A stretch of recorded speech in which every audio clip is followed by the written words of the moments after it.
بسم اللہ الرحمن الرحیم۔ میں اس وقت جامع مسجد قادریہ نیو یارک سے آپ سے مخاطب ہوں۔ میں کراچی سے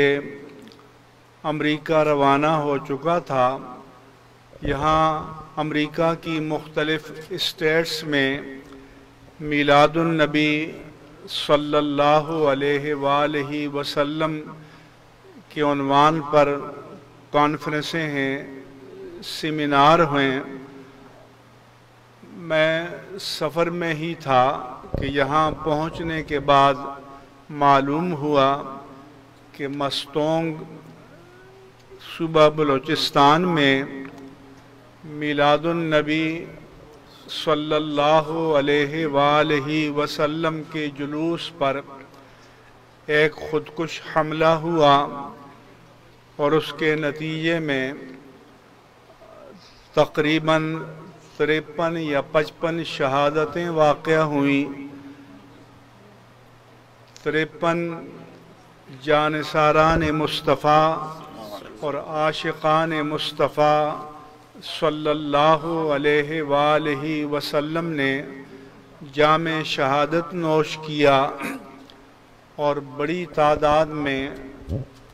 جانثاران مصطفیٰ صلی اللہ علیہ وآلہ وسلم زخمی ہوئے۔ میں یہاں پاکستانی کمیونٹی اور یہاں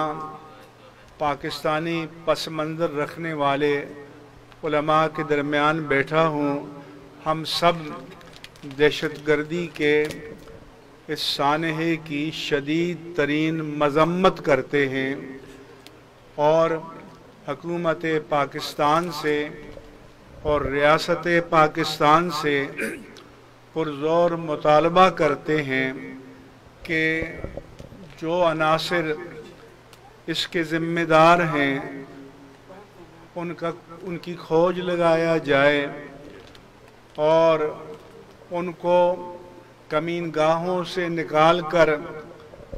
عدالت کے کٹہرے میں لایا جائے۔ صرف مذمتی بیانات دینا،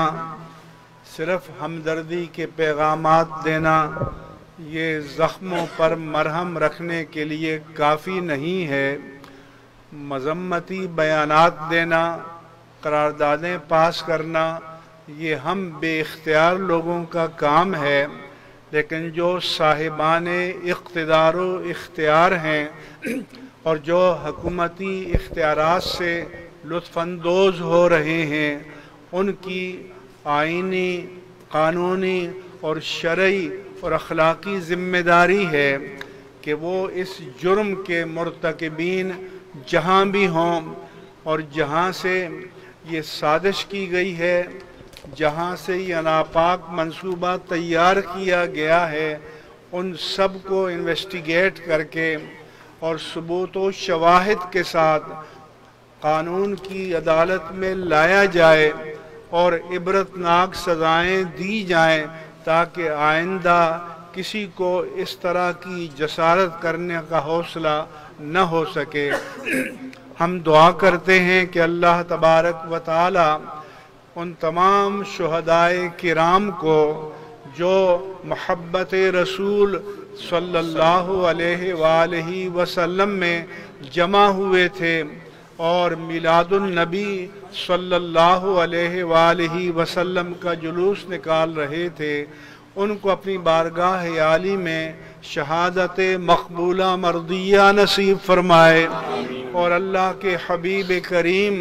صلی اللہ علیہ وآلہ وسلم کی آغوش رحمت میں انہیں پناہ عطا فرمائے، ان کے خاندانوں کو، ان کے ورثاء کو، پسماندگان کو صبر جمیل عطا فرمائے، اور جو زخمی ہیں ان کو جلد صحت و شفا عطا فرمائے۔ اس کے ساتھ ساتھ میں یہ بھی کہنا چاہوں گا کہ کچھ دن پہلے جڑاوالا میں سانحہ ہوا تو ریاست کے تمام عمال، وزیر اعظم، وزیر اعلیٰ، وزراء، bureaucrats,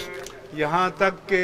chief justice of Pakistan خود چل کر وہاں گئے تو یہاں لوگ کہتے ہیں کہ اقلیتوں کو حقوق نہیں مل رہے. میں نے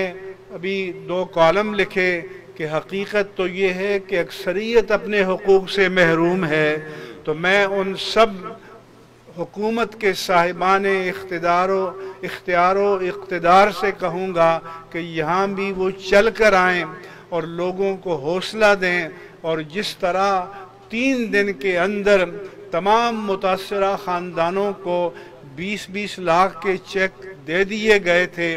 ان شہدائے میلاد مصطفیٰ صلی اللہ علیہ وآلہ وسلم کو فی کس ان کے خاندانوں کو کم از کم 3 ملین کے چیک دیے جائیں، اور جو زخمی ہیں ان کے خاندانوں کی بھی کم از کم 1 ملین کے چیک دیے جائیں، اور ہیلی کاپٹر کے ذریعے، جہاز کے ذریعے انہیں کوئٹہ سے اٹھا کر کراچی لایا جائے اور بہترین اسپتالوں میں ان کا اعلیٰ معیار پر علاج کیا جائے، تاکہ لوگوں کو یقین ہو کہ اس ملک پر حکومت کرنے والے جو صاحبان اقتدار و اختیار ہیں، انہیں یہاں اہل سنت و جماعت کے درد کا بھی احساس ہے، ان کے مصائب کا بھی احساس ہے. اور اس کے ساتھ ساتھ میں یہ کہوں گا کہ اس وقت ہمارا ملک دہشت گردی کی زد میں ہے، پورے ملک میں ایک لہر چل رہی ہے، ہم اس کی شدید مذمت کرتے ہیں. اور میں پاکستان کے ریاستی اداروں اور مسلح افواج سے یہ اپیل کرتا ہوں کہ وہ آل آؤٹ آپریشن کریں. پورے اہل سنت و جماعت اور پوری ملت اسلامیہ پاکستان اور پوری پاکستانی قوم ان کی پشت پر کھڑی ہوگی. پورے ملک میں کو فسادیوں سے اور تخریب کار عناصر سے پاک کرنا یہ از حد ضروری ہے. انشاءاللہ تعالی میں جب واپس جاؤں گا تو ان حضرات سے حاضر ہو کر اظہار ہمدردی بھی کروں گا. اور الحمدللہ ہمارے علماء اہل سنت جو پاکستان میں موجود ہیں قدم بقدم ان کے ساتھ ہیں. اللہ تبارک و تعالی پاکستان اور اہل پاکستان اور ملت اسلامیہ پاکستان کی حفاظت فرمائے.